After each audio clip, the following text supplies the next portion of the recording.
Choice Hotels get you more for your money so you can maximize any road trip.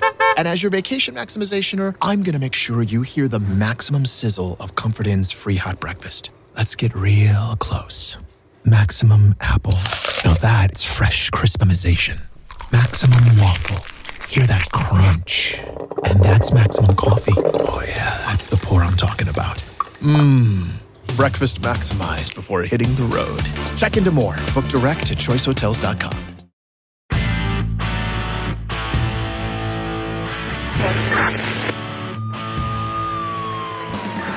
The kind of old-fashioned cop who preferred working the streets and making arrests to taking tests toward promotion. He was the closest thing New York had to a Dirty Harry. This is One Tough Podcast on the OG Podcast Network. Here's your host, Bo Dietl. Welcome to One Tough Podcast. I'm joined here as always with Carlo. Hello. And today we have with us my good friend and attorney, John Q. Kelly. He is an attorney that is specializing in wrongful death cases. He's probably the best litigator that I've ever met in the world. And he's worked on some of the high-profile cases. And I was involved in a few of them. And when I say this, I don't say it lightly. When something happens, I go to John Kelly. Now, I know every friggin' lawyer in the world, but John Kelly is the consummate litigation wrongful death attorney. When the light fell down at the Macy's Day Parade, was that yours? I didn't knock it down, but I represented the victim. She got hit in the head. How much did she get? Enough. Notice he don't tell you because he gets 1/3 of it. A lot of cash.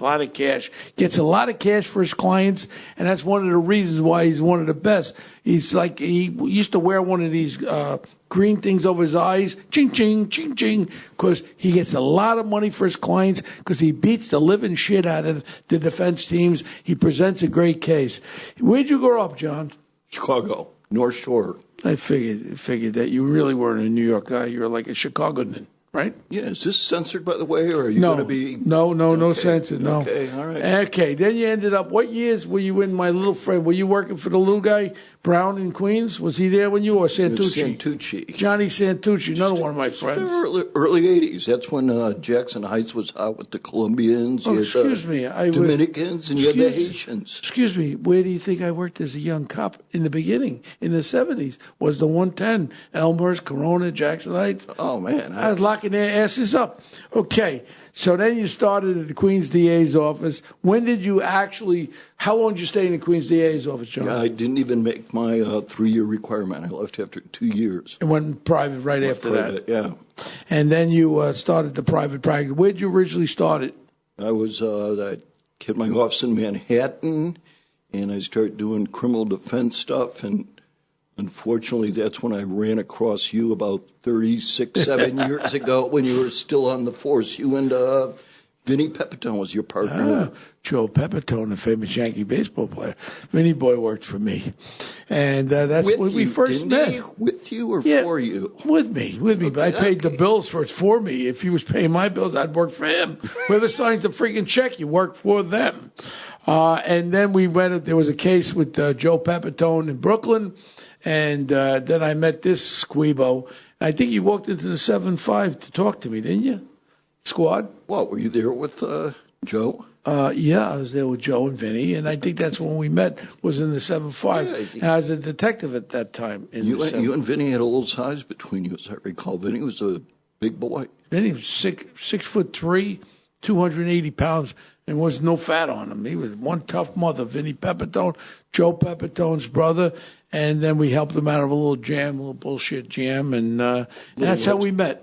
A little life sentence he was facing? A little life sentence he was facing, but John took it, and it's like a soup. You started it around, and before you finished, it was over. And John got him off on something very light and was good. And why did you change from criminal defense to this? Let the people understand what this wrongful death stuff's all about, and is the standard of proofs. So what's the difference between you being a criminal defense attorney or a wrongful death attorney? One, I didn't like doing criminal defense work too much. Because they were all freaking guilty. They're all criminals. Yeah. Okay, good. So, 82, it didn't pay as well, and in 86, the currency transaction reporting bill went into effect where none of these guys could pay you either. So they couldn't give you the cash that you were taking under the table. They couldn't give you the cash anymore. No, they were putting it right on the table. Oh, okay. They put it right on the table. You just had to Were you claiming it to the IRS? Statute of limitations long over. Were you claiming it to the IRS? Make me nervous, Bo. I'm like, shaking, I'm blushing. This is statute of limitations over. But I'm with one tough cop here that, of course, Bo. See how he flips on my interrogation? I know. But but obviously it's pays a lot better to do the civil stuff, and it's a lot more rewarding because you're helping people to really. Well, you're helping yourself to 1/3 too. Yeah, but I'm helping them to 2/3. Well, and I do all the work, and Well, when you get these judgments, you get these $30 million judgments. Hey, $10 million to the Kelly household ain't so bad.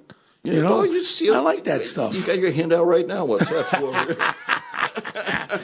So John got real fast. We just had a case together with John. John came to me when he hit a brick wall like he sometimes does, and he goes, Bo, we got 3 people dead in Kentucky, and it's 2.5 years old. Let's keep the details out. And the point is that John came to me with the sister and the son, and this creep killed 3 people. And we're not going to go into details because it's pretty active. And you say what happened, John. Not the actual evidence. Say the story. I was approached by a family whose parents and someone else had been basically executed. 3 dead. In the Midwest, and it was 3 years post, and nothing was happening. Nothing was happening. No arrests, no persons of interest, nothing. And they wanted to know if I could figure out something, which of course I could have, but I thought maybe it'd be a good idea to talk to you. Experts such as Bo and Co. So I met up with you. I brought the family up to you. You reviewed all the police reports and crime scene stuff you could get your hands on. And sure enough, you found a link between a very formidable, logical suspect and the physical and forensic evidence. You passed it along to law enforcement, and the indictment came down. An indictment came down. A guy was arrested, and he's sitting in jail right now thanks to your good work. We can't get into too much specifics because it's an active case, but it was a piece of evidence, the tie-in piece of evidence that constituted the fact that this guy was indicted then on the 3 murders. And it was just funny. He was working, and I don't want to give that up either, but he was working for a major airline as a pilot. He was boarding a plane when he was locked up. And it's unbelievable, the background. I don't know who did the background, maybe Stevie Wonder or something. But this is a guy who was an actual pilot for a major airline who was working as a pilot after he was incarcerated. And I don't know how they did the background, but it's just crazy. But this was one of the cases. It was pretty rewarding because this poor family was hitting a brick wall for 3 years. And to be honest with you, it could have maybe still be going on. And I thank God that we were able to link this one most important piece of evidence to have this guy indicted. It was a very small piece of evidence, too, that you ran with. Yeah. I point out as one single small piece of forensic evidence that you had sent to a lab and matched up to another small piece of forensic evidence. Don't give up the evidence, Sean. You're like Sammy the Bull. I'm talking about evidence. That's it. That's the word, evidence. So, John, we talked a little bit about the financial aspect of these cases, but it's also you're getting justice for these families sometimes when the law enforcement has failed or the justice system has failed. Do you see yourself as kind of a resource for families that, sometimes where their loved ones or have been victims and they, kind of hit a brick wall and can't get anything going? Yeah, I think that's right, Carlo, but I would point out, too, I'm not a crusader. It's an economic decision. Thank you. In other words, they call it nice try. Stop with this crusader bullshit. John's the best lawyer in the world. He does the best cases, and he gets the most cash for his clients. Bottom line. And he gets 1/3. He ain't no crusader. He ain't going to be doing these cases for some people who ain't got no cash to support him. What percent do I get again, Bo? 30. You keep mentioning that. Yeah, it's a big deal. You know some of the cases John's worked on? So, for example, if we could talk about the OJ case, because he was acquitted in a criminal trial, but in the civil trial, there was enough to convict him as responsible for the murders. He was held liable for the liable. murders. So we can talk about the difference in the standard of proof. In a criminal trial, it's beyond a reasonable doubt, and in a civil trial, it's by a preponderance of the evidence. Yeah. It's a much lower standard of proof. You don't need a unanimous jury. We only needed 9 out of 12 on that case, even though we had a unanimous jury. And I hate to say it, that was an easy case. There was so much evidence. The man was so guilty. And it wasn't you like could present the same evidence again, right, John? On the well, civil? and more, too. We had more. We had deposed Simpson, so we had his ridiculous testimony in terms of the accounting that night. And the we shoes. had a picture of him in the Bruno Mali's shoes. And then his stupid glove, which was a real pre-ejaculation on the DA's part. You don't let him try that damn glove on. It was all theatric. It was like theater, and that was all it was. And they would have acquitted him on the criminal if there was a video seeing him stab these two people. They were not going to convict him, and we kind of realized that. I was with Fox News at that time. I was a commentator. I used to fly out to L.A. back and forth, and with the original blood drippings on the fence. It was his freaking blood. It wasn't a Martian's blood. That was, to me, the most damning evidence was his blood was there. Then they start bringing in these Fugazi experts. Oh, it was contaminated because what they used to put in the blood to preserve it, contaminated. The most ridiculous things I ever heard. And me as a detective, I was outraged that this man got away with a double murder. I actually used to do the Fox commentary with you during the preliminary hearing. That's right, John. John Kelly. John Kelly and Bo Dito. I sat to your left.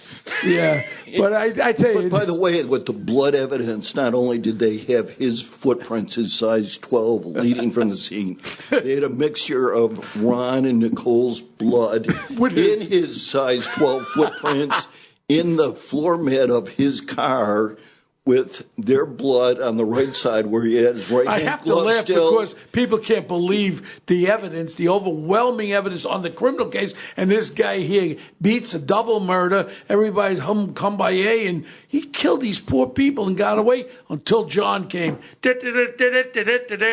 John was the cavalry on the civil case. You know what he actually did, John? He actually got the Heisman Trophy, John did. OJ hates John Kelly. Okay. Where is the Heisman Trophy we now? talk about the Heisman a little bit? Yes, please. So 30 days after our verdict of $33.5 million, Simpson can't post a bond for the appeal, which means we can seize all his personal property. On the 31st day, I've arranged for the L.A. County Sheriffs to go into his home. We first take the kids out so they don't have to see any of this. They go knock on the door. They empty Simpson's house over the course of a day. We take all his, his rugs, his furniture, his artwork, his trophies, everything that wasn't nailed down because we're entitled to. I'm back in New York, by the way. The sheriff calls me in New York, says, John, we've got all of Simpson's personal property. We're leaving now. Anything else that you want us to do? I said, do you have the Heisman? Sheriff, did you find the Heisman? He's like, no. It's not here and we don't know where it is. I said, don't leave yet. I'm going to make one phone call. I call up Simpson's lawyer out in L.A. and I say, Bob, that's the guy's name. I won't use it all. I said, Bob, we've taken all Simpson's stuff. We can't find the Heisman Trophy. Why don't you give it to me? Because if Goldman's family gets the trophy, they're going to make a spectacle out of it. If I get it, I can give it to the kids who I represent, Cindy and Justin. He said, John, that's a good idea. That's, good thought. Let me call OJ, see if we can arrange for you to get the Heisman and work it that way. So I say, fine. I hang up the phone. He calls me back 5 minutes later, and he says, John, OJ has a message for you. I said, what's that, Bob? He said, OJ said to tell you, first of all, F you, and that you have a better chance of winning the Heisman than him giving it to you. But you eventually got it. We did. We did through his agent who had it locked up somewhere in Detroit or something. Well, where did it end up, the Heisman? Some bonehead paid $250,000 for it. It's probably worth, what, $2,500 today or something like that. I wouldn't buy it for $2. I know. Well, but, like some of the other cases, it's just funny that John and I worked on a lot of crap together. Then he pulls me into another famous case of this beautiful young girl who she was murdered, there's no doubt in my mind. And there's the famous Holloway case in Aruba when that scumbag, Evander Urine Vandersloot. Urine Vandersloot is his name? Uran Vandersloot. Uran or Urine? I think you called him Uran, but it's pronounced Uran. So then John gets us involved in the case, and it's a horrific case because this beautiful young girl disappears on a vacation to Aruba, and she was hauntingly beautiful, and the mom and all that, and then we went in there and we kept hitting brick walls in the investigation, no cooperation. There was no initial investigation done by the Aruba police, i.e. getting the guy's car, looking for evidence, nothing. And then as it eventually went on, we weren't going anywhere at the criminal side of it. And John comes out and goes after him civilly again. Talk about it.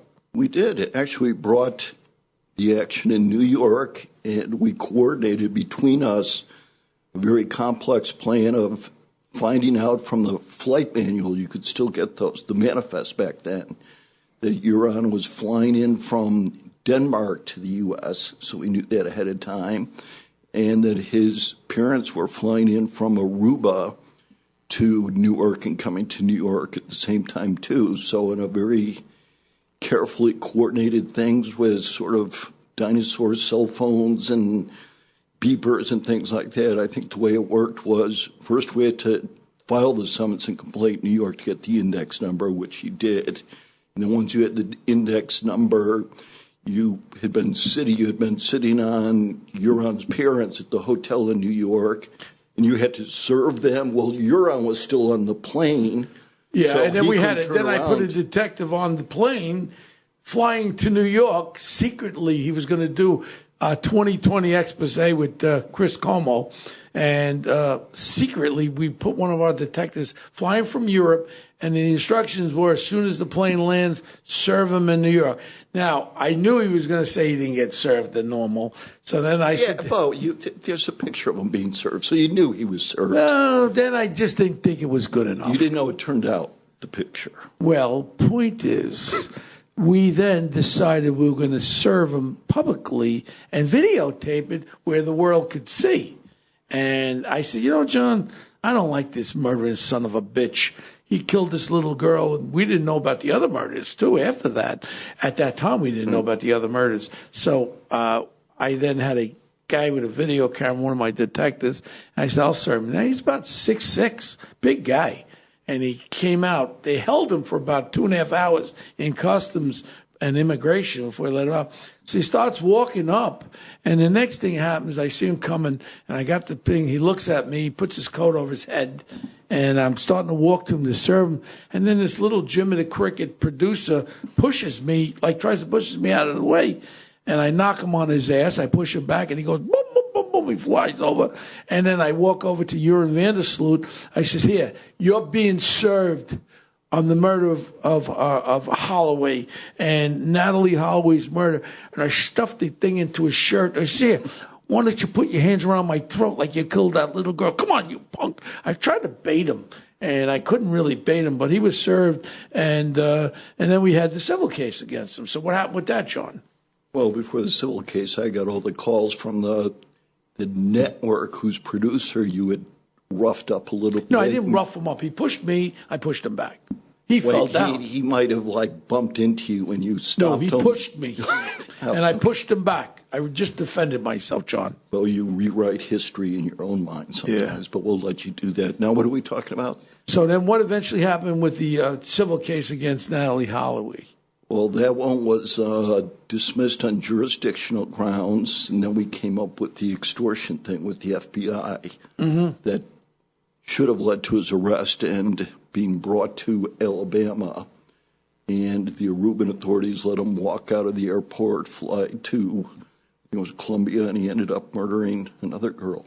Two in Columbia. And his dad was the judge in Aruba. So he had all the police there in his pocket. So hence all the evidence and any kind of real proper investigation that could have maybe found her fast was not done. And it was all a cover-up down there. It was horrific to work a case down in Aruba because he had so much control, the father down there. Well, the first time I went there was with one of your guys. I forget who came down there. I went down myself on that one, too. You were down there, too. And the first time I went in to talk to the Aruban cops, you and or you guys were left sitting out in the car, and they sent cops out to sit in the car with you to make sure we weren't transmitting recordings or something like that. They were very paranoid down there. So. You know, I know people like to listen to interesting cases. Another interesting one is this young girl, Amanda Knox, who allegedly didn't have any involvement with the murder of the... She didn't. There's okay. No well, way. Excuse me, John. I'm prefacing it. I mean, would you bet your life on it, John? Yeah. She had no involvement with the murder. None whatsoever. Who killed that person? The guy who confessed to it, the guy whose S was found in the toilet and matched up to him, the guy whose bloody clothes and bloody sneakers had the victim's blood on it, all of that. He's the guy that did it. He served about 7 years in prison for it. Now, did you handle the criminal side of that? Or No, I was representing her boyfriend, Rafa Selechido. her boyfriend. Now, he was acquitted also? Yeah. And she was acquitted on that one. Very, very But it was after a long time. They were. What was it like navigating the Kafka-esque Well, he was in Italian legal system? He was in prison for, I think it was 3 years because he wouldn't turn on her. Really? He'd only met her less than a week earlier. You know, they were at his apartment the night of the murders, and all the Italian authorities asked of him was to incriminate her in some way, and he'd be let out of there. And he wouldn't do it because it didn't happen. And it didn't happen. Yeah, and that was to navigate the Italian law over there. That was kind of difficult, right? Well, it was interesting. The last time I was there, I sat in a courtroom for 5 days and didn't understand a single word that was said.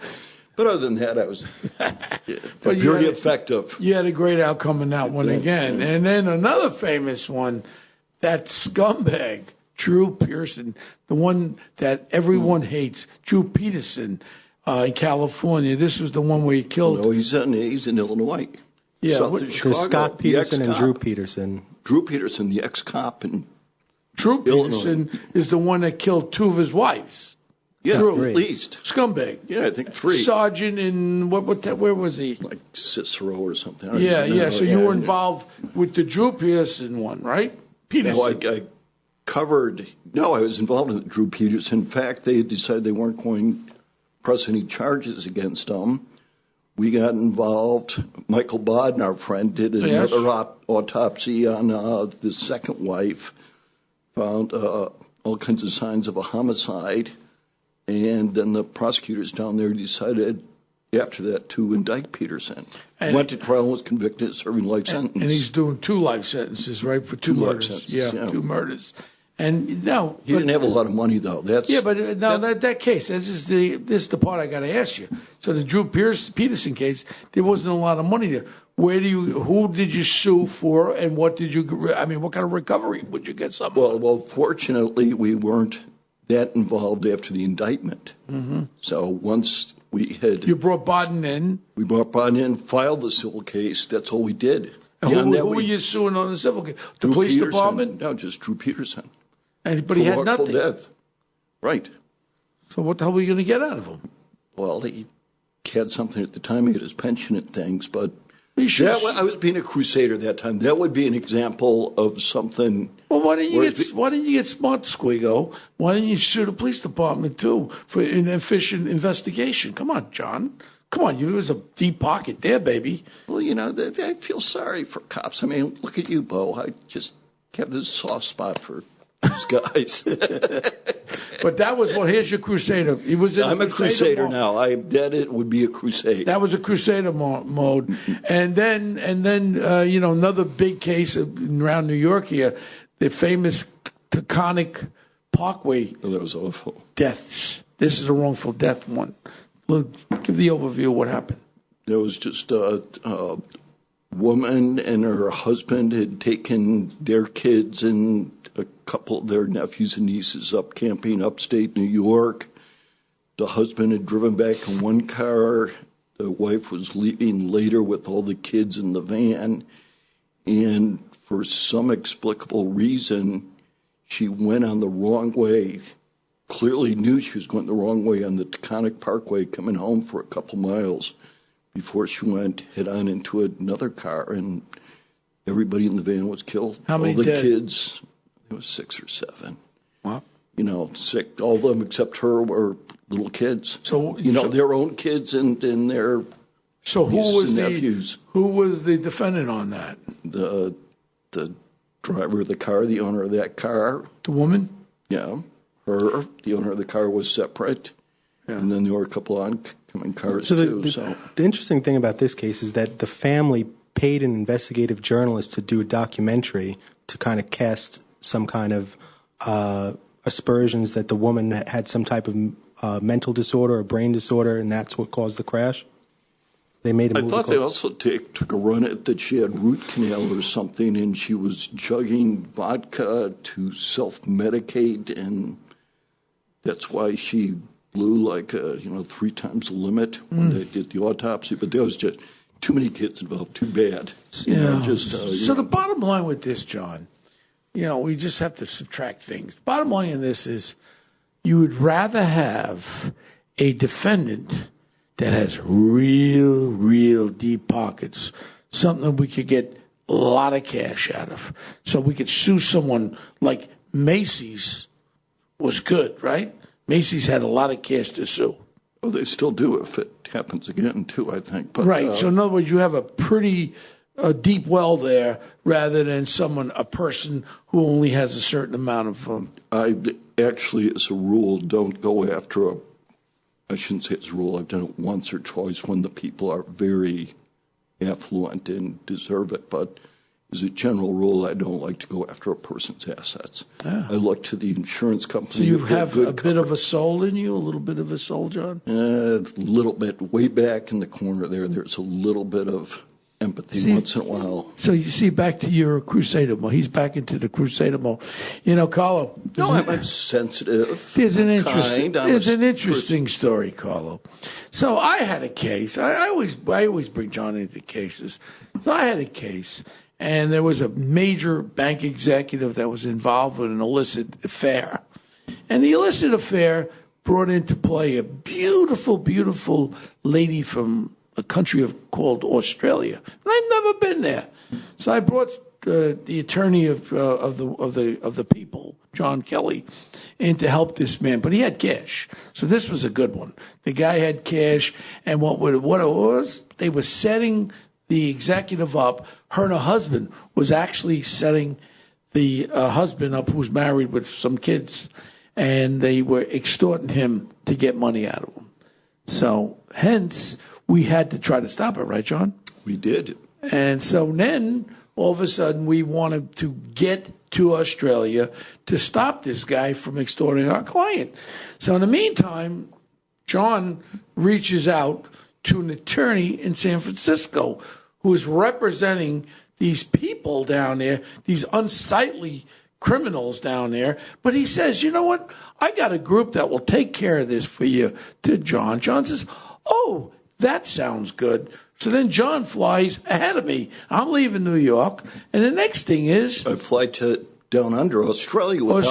Before I get there. And I tell John... Knowing I could handle this by myself. Yeah, he says, I got this, Bo. Little does he know he's dealing with really bad guys. Lebanese guys with tattoos up their necks and tough, bad asses there. And the next thing that happens, John gets there, and I arrive into L.A. for the first leg. Then I'm going to get on Qantas and fly the second leg. I get him on the phone, and he goes, Bo, he goes, don't worry. You don't even have to come. I got this taken care of. They said, $500,000, you'll never see this guy again. No, hear from this guy. They didn't say see. Okay. $500,000. I misheard them. You'll never hear from this guy again. I said, John, they're going to whack this guy. He says, get to your room to the hotel. Put a chair behind your door. Wait till I get there. So I fly in there. I bang on his door in the hotel. He's got chairs and bureaus behind the door. And next thing is, these guys were going to take care of this guy and make him not come around.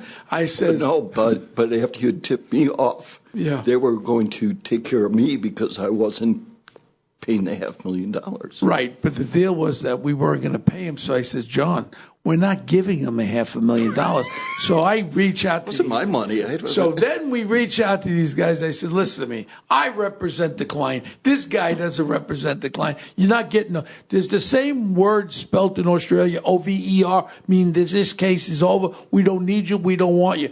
And they looked cockeyed because they thought they were getting $500,000. They probably wanted to whack me and John. So I said, John, don't even turn around. Let's get the hell out of here. We get to the hotel, and I tell you John. had to sit down with these guys. It was great. It was so real. We walk in, and the first guy goes, you look familiar. Fox News, you're that detective. This is Australia, in Melbourne, Australia. Forget about that. I said, do they spell over OVER here in Australia? I said, because whatever he told you, it's over. There's no deal. Nothing's coming down. There's no $500,000. Do you understand?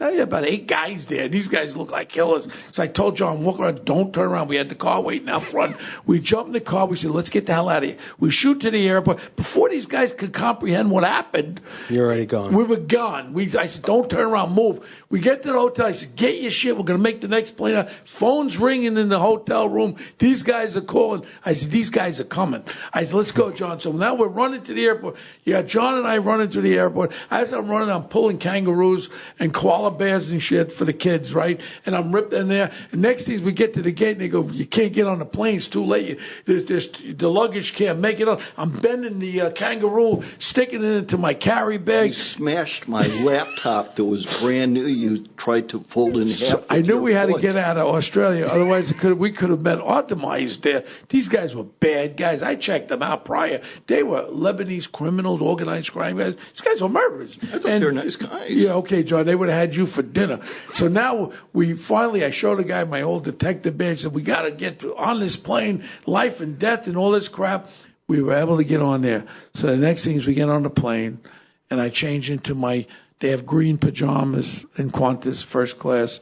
I put my pajamas on. Your blinders. And my blinders. Your earplugs. And my CPAP machine. My CPAP machine. And your slippers. And my slippers. And we fly back to New York. Make a long story short, we solved the case. And the guy was eventually, John followed up. We eventually went after him on a civil action against him and his wife. And we were able to recover on a civil action. We actually tried that case from New York, if you recall. Yeah, because you were afraid to go back to Australia. That is not true. And I bailed you out, I think. You bailed me, I bailed you out. One of us bailed the other out, I can't remember. Yeah. But we actually tried it by video from New York and in Australia. And John won that case civilly, because the criminal aspect wasn't there, but John won it civilly, and then the guys had the robes and the wigs and everything on the camera, and we were safe. And that was very interesting. So when people say to me, "Bo, did you ever go to Australia?" I think I was there 6 hours, 6 hours and all the way to Melbourne. 36 hours to get there. Yeah, it was quite the fun, right, John? It was a lot of fun. Yeah, and I said, John, from now on, I do the tough work. You do the courtroom. I'm Mr. Outside. You're Mr. Inside, right, John? Yeah, I didn't argue with you either. Yeah, but that was fun. That was interesting. But the bottom line, you've touched so many interesting big cases. And do you have anything in the works right now, John? Any interesting cases that you're working on now? Not like the old days. As a matter of fact, I probably have a couple that I wouldn't talk about without talking to the family, first of all. Actually, we mentioned one we have going right now that you got involved in and put the temper to the test with the forensic evidence. So that's exciting with the triple homicide, getting the family some relief. But my podcast has been the thing I've been working on. Whoa. You come on my podcast, promote your podcast? Absolutely. Is your podcast started? No. Oh, so there's no podcast. It's a 6-episode true crime, cold case homicide. Took place right in Greenwich, Connecticut. A 13-year-old kid who's mutilated and murdered. When? What year? 1984. So what happened with it? It's never been solved. Nobody's been arrested. There was all kinds of physical and forensic evidence and suspects. And sounds like it's going to be a job for John's top detective, me. I think Mr. Deedle is weighing in on the evidence and commenting on what could and should be done with the case this day. Well, here I go. Now, Okay. you never worked on any other big case in Greenwich with Skakel, did you? No. That was the clown. That was the clown. What was his name? The one. Michael Skakel. Michael The Skakel. Martha Moxley murder. But the lawyer was the guy I wouldn't let defend me Mickey for Sherman. parking ticket. Mickey Sherman. He never put a defense on. Mickey was able to snatch defeat from the jaws of victory on that case. Yeah. It was, and let me tell you, all he had to do was bring up a defense, a little defense. He brought nothing. He settled the case. And Mickey's wife was the one, Lisa Wheel, that got $32 million from my friend O'Reilly. Yeah. Yeah. I don't think they're married anymore. I don't think she wants to be married to him. I'll be honest with you, Mickey Sherman, nice guy. I wouldn't let him defend me for a parking ticket. I would use you for anything, John. Even a speeding ticket? Yes. Okay. Yes. But there have been 2 murders in Greenwich in 50 years. One is the Moxley murder, which we know all about. Yeah. And it took 25 years to make an arrest, and that conviction was overturned. Yeah. The other murder is his kid, the 13-year-old boy, Matthew Margolis, that there's never even been an arrest made on it. So. Yeah. Well, like I said, these cold cases, they're very hard for the fact that a lot of the evidence, just through process elimination goes away. And now you're trying to place it back together. That's why when you have shows like The First 48, it's so true. That first 48 hours is a very important time. But on the other side, the scientific DNA and evidence now is so precise compared to when I used to be a detective, even with the little girl there in Boulder, Colorado. What's her name? Ramsey. The Ramsey case. JonBenet Ramsey. And when they come out, when they got a DA who lets the mother, the father, and the brother off on touch DNA. You know what touch DNA is? Touch DNA is when I touch your shirt right now, it has my DNA on them. Your DNA could be on it from someone who folded it in Hong Kong, the pajama, and that touch DNA's on that pajama. You understand? So in reality, that was the criteria for this DA, the prosecutor, taking charges away from the mother, the father, and the brother. My thing as a detective, no one is exonerated until I find out who did it. I mean, everyone's a suspect until you find out who did it. And I've never heard of a DA publicly exonerating, stating that they're not suspects any longer, people of interest. Well, that case is such an interesting case because when this little girl was murdered, all of a sudden the parents get on a plane the next day when the little girl was murdered and fly to Atlanta, to Georgia. Every part of it. Then they hire the former prosecutor who is the was the prosecutor there as their defense attorney who had all the insight to the law enforcement there. And I just can't believe what happened with this little girl killed. I have my own theory, but I don't want to get sued because I've made my theory public long times ago. But in reality, this little girl was murdered, and I certainly feel the people from within that house know what happened. That's my feeling. That's probably yeah. So let's talk a little bit more about the murder in Greenwich because it sounds very interesting. So, Greenwich, I have obviously a very affluent community. So back in the 80s, was this a very well-known case? Was it very publicized, or was it really kind of under the radar? People think of Greenwich as being a very wealthy community, but there's a part of Greenwich also that's a blue-collar aspect of Greenwich, a place called the Valley. Small river runs through it. There are 2 areas, Glenville and Pemberwick, that comprise this area called the Valley. And, it wasn't a big deal when this kid was murdered like was Moxley. Moxley was from a wealthy family, and the suspect was from a wealthy family. And books, movies, everything else. This poor kid, covered for a week in the newspapers, maybe a couple of feature articles a decade later, and that's kind of been it. So his mother's still alive. I just ran across it when I was looking through cases for another reason and asked the mom whether I could take a look at it. And I am being a crusader on this kid. Crusader, no cash. This Crusader, Carlo, it just, I'm losing money on the deal, but let's see what happens. I got a little problem on this, John. I got to tell you, I've been sitting here. I got a little problem. You brought another detective involved with this, Mark Furman. Honestly, you can't put him on the stand. His credibility's shot. From the OJ case, it's shot. My credibility now is explanatory. Understand? How do you mix a New York City hard-nosed homicide, real homicide detective? You think I would have lost the OJ case? That was lost because of when he was put on the stand. Perjutacious, they call that. I thought you said earlier today that jury wouldn't have convicted OJ if they had videotape of the murder. Unless it was Bo Dietl as the homicide detective. I forgot about that part of it. Excuse me. I would have been there in that jury and looked at those juries in the eyes and said, this is not about OJ. This is about two people that were murdered by him. I'm looking at this promotional thing for my podcast, and there's someone who gets top billing in it. Who is that? Me. Yeah. I should. Right. Furman is in there. Mark Furman is in there. One, he is a good friend of mine. I think he's a good better detective. Friend than me? Absolutely not. Thank you. But when he was in Greenwich looking into the Moxley thing, he also ran across the Margolis case and mentions it in his book. So that's why I spoke to him about it. I don't think he would look into the Margolis case 20 years ago. The difference is I can't write books about these cases that I work on because I'm still working on them. Because people would be afraid that there's going to be a book next on the investigation I did. That's why I don't talk about my cases. Confidentiality is the way I go.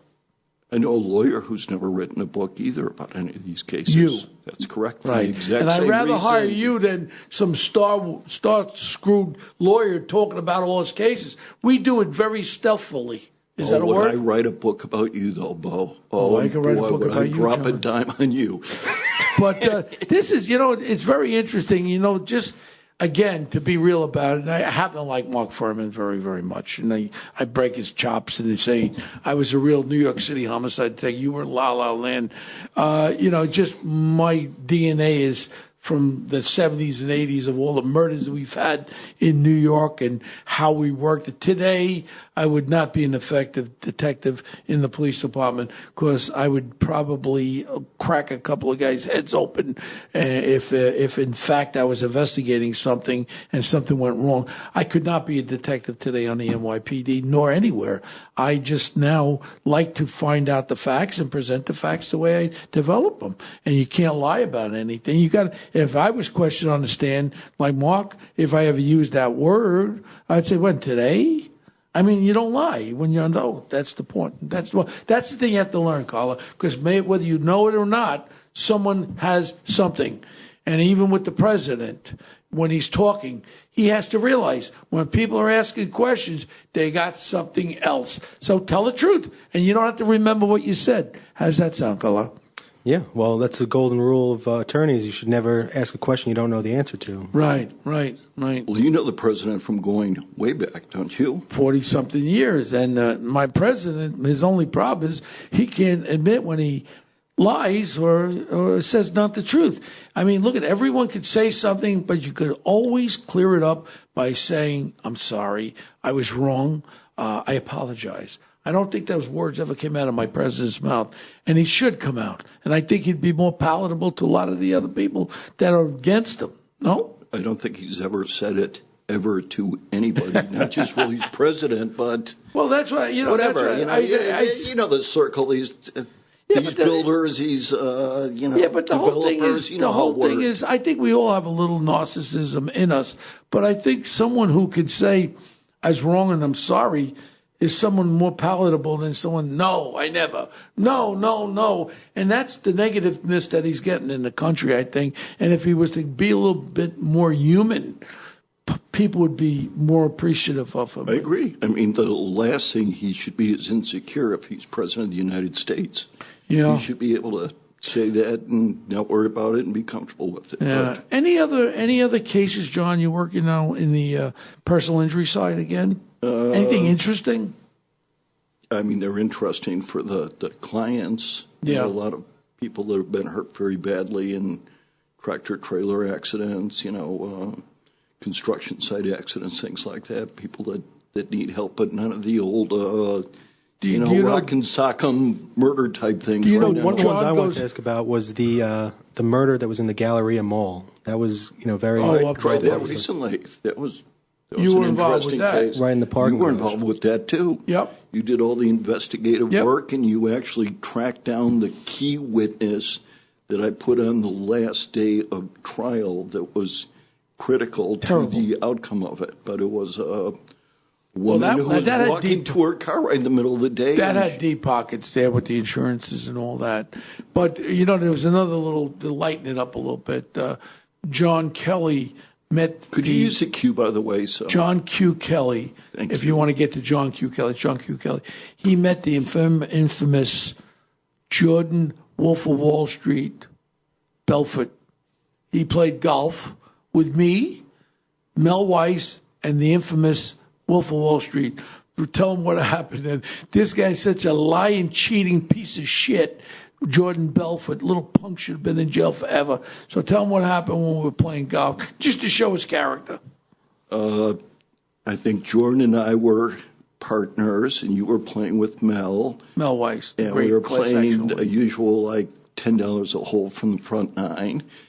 And then Jordan decided we were going to play for $1,000 a hole on the back nine. And I said, no way that I would do that. And he called me a pussy. He said, I'll cover you, John, since you're being such a pussy. Wimp and a girl and everything about it. I said, fine, cover it. So I think on about the 12th to the 13th hole, Jordan yanked his drive into a bunker. No, it was a bunker. Well, that was one, too, but also in the woods. I mean, the balls were going all over the place.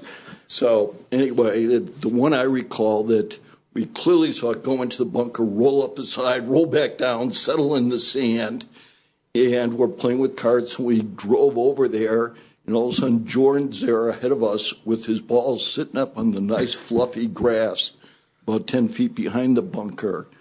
And Bo says, you cheating piece of shit. Like you just said before, put the ball back in the bunker where it was. Jordan says, it was here in the grass. This is my drive. Bo says no. Jordan says yes. Bo walks over to his golf bag, pulls out his gun, walks over to him again, puts it back in the bunker. I'm out on a golf course thinking, I can't believe I'm going to see someone executed over cheating in golf. I was like, I couldn't even talk, and I thought Bo was going to shoot this guy. But the character was bad. The other part of the character, he yanks it into the woods. All of a sudden, I found it. And then his ball is underneath some leaves, and Mel finds the real ball.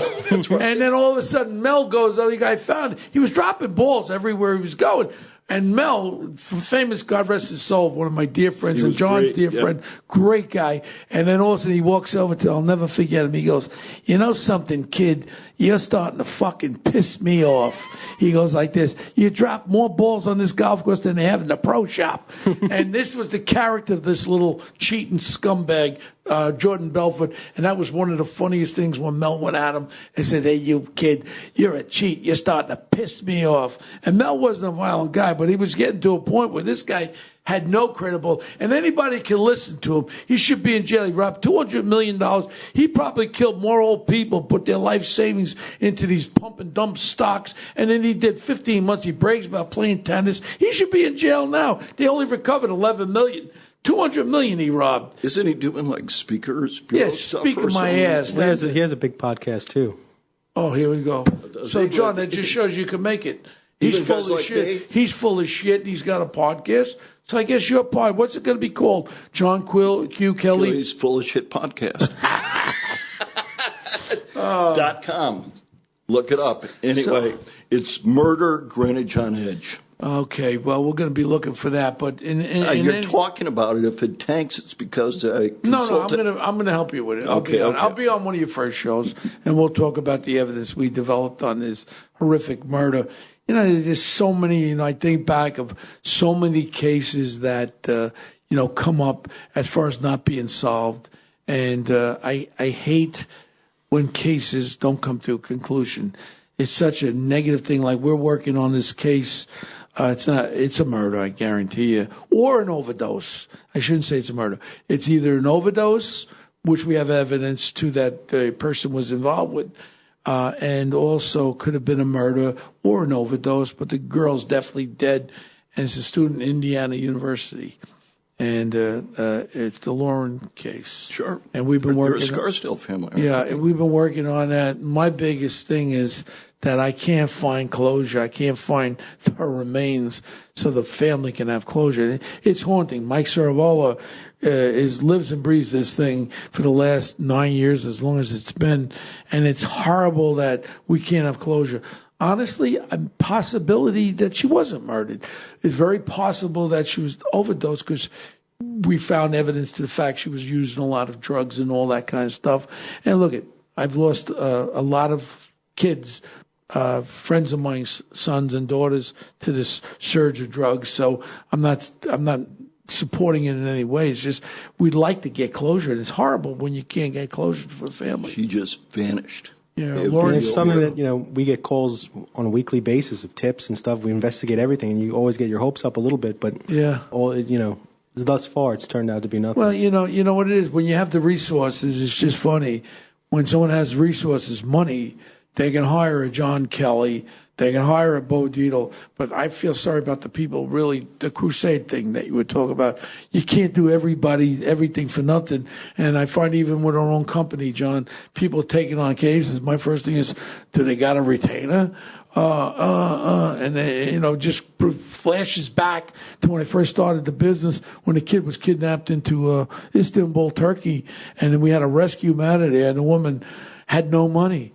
And it ended up costing me $50,000. I got the kid back, but you can only be a crusader so far because you got this thing called bills that come in, and You feel badly. You got to feel badly though when these people call, and you have to tell them it's about money, and it is about it. They don't even think about that most of the time. And when you said that, him being a crusader, if he was a crusader, he couldn't own that $20 million house he has in Palm Beach. He couldn't own that other $40 million house in Bronxville. He couldn't own that house in Hampton for $40 million. How would he be able to afford his private jet if he did things for free? Can we go back to talking about Elmhurst in the early 80s? Yes. One of the first cases I had as a defense attorney, it was a Colombian Air pilot, and he had been busted in an apartment in Elmhurst. And he had, I think it was 20 pounds of cocaine in the apartment, $500,000 in cash there.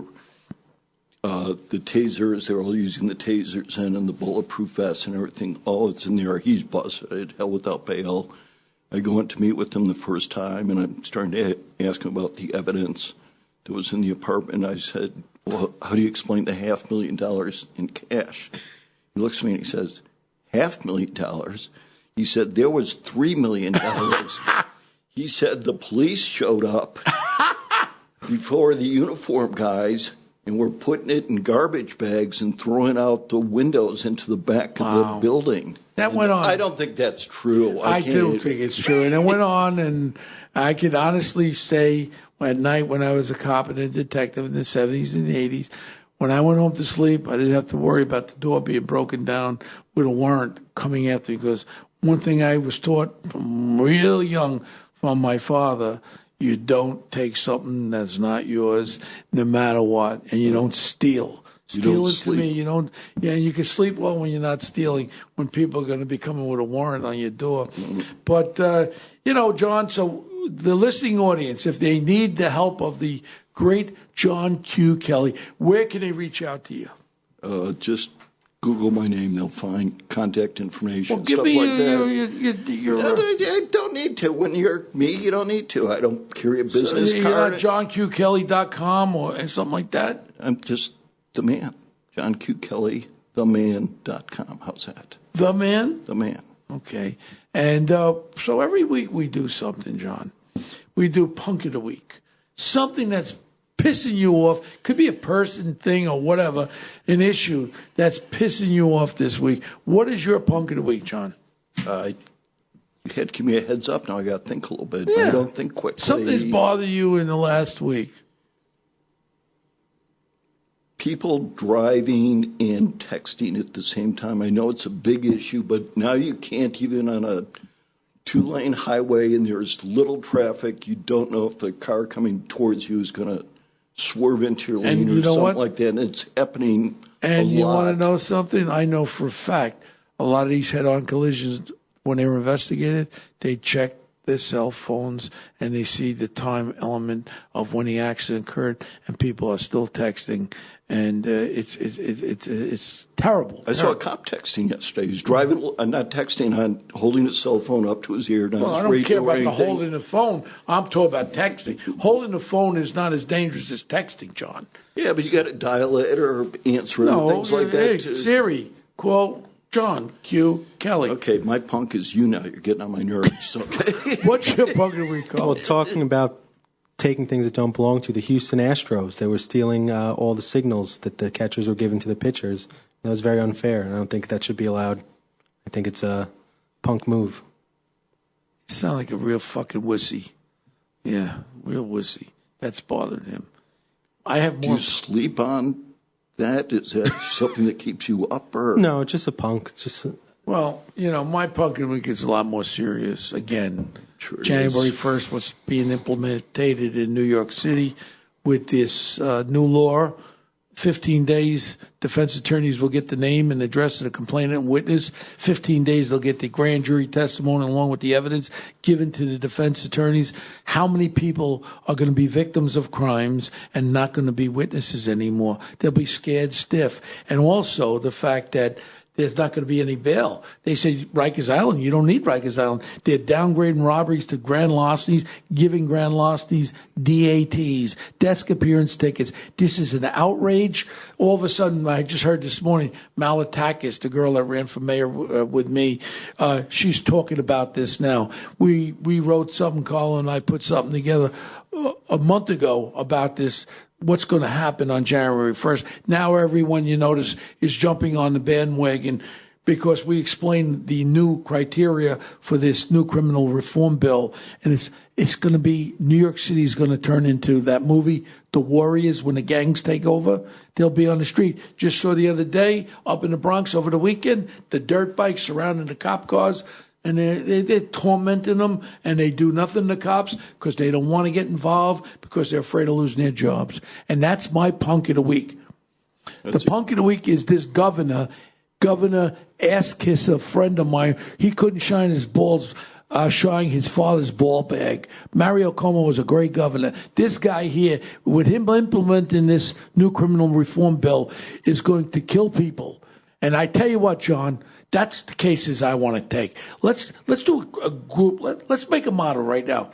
When there are people that are going to be killed by criminals and we're let out with none bail at all, why don't we start going after these people and bringing them in as clients? Start suing the state and the city for wrongful letting these creeps out. I like that, John. Let's do a business because it's going to get big. What do you think, Carlo?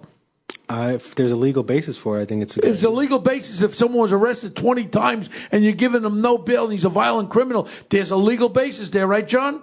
Well, you're talking about perps being on the street, yes, being given the name and address and testimony of their accused right away. Yes. And the only way to really get rid of the charge is to get rid of the accuser, I would think. So right. Seems pretty obvious. But we'll have a case there, right? Yeah. Hey, Carlo. It's going to start January 1st. We'll bring in the best lawyer. And our first case will be, because it's going to happen, where there's a witness or a complainant that's murdered by the defendant or group of the defendant's friends, and then we have a case against the state for enabling it, and then the city and the district attorney. Right, John? Let's get ready to rumble. Oh, yeah. Hey, I just realized this. This is going to be a big deal because as sure as we're sitting here, people are going to die on this new criminal reform bill. And you know what? This one I love. We'll sue. And we sue the state, and we sue the city and the DA's office. You like it, John? I'm on board. Okay. There we go. With that, January 1st, let's get ready. So John's podcast will be out soon. We'll post up links on our social media so everyone can tune in and learn about this very interesting case. and how it develops. You can find us. We're on social media. We're at One Tough Podcast on Twitter.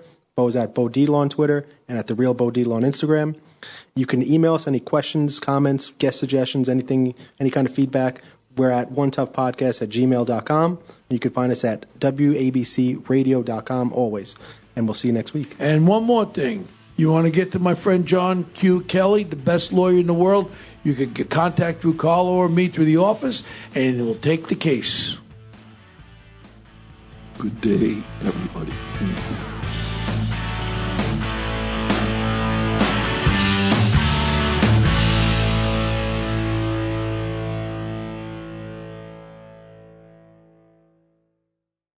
Hello, folks. Larry Kudlow here. Pay attention, because China is leading the largest anti-American alliance since World War II. One that's already dumped U.S. bonds, grabbed 43 million acres of our farmland, and is plotting to dethrone the dollar. That's why IRA and 401k savers are protecting their savings with gold. Please go to freegoldguide.com/Kudlow or just call 800-621-3908 for your free gold guide on how to protect your wealth with gold 100% tax-free.